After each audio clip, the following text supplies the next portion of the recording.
ตัวนั้นดูสิดูตัวนั้นนี่มันลองกองคออย่างเดียวเลยมัน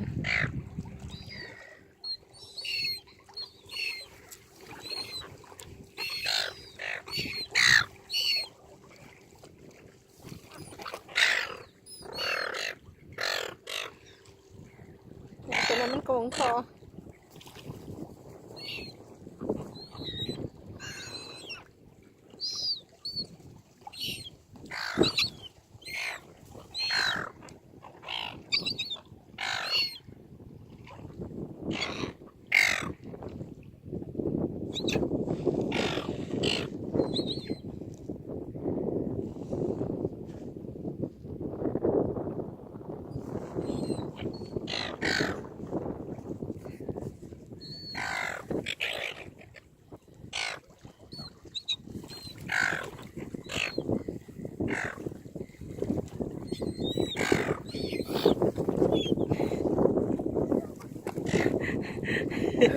So it's really annoying quiet.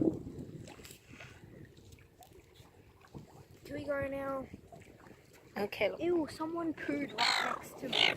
ไหนวะอะไรปะ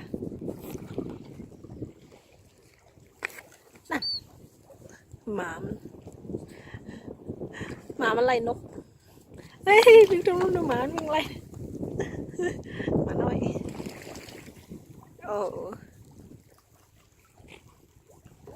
โอเคแล้ว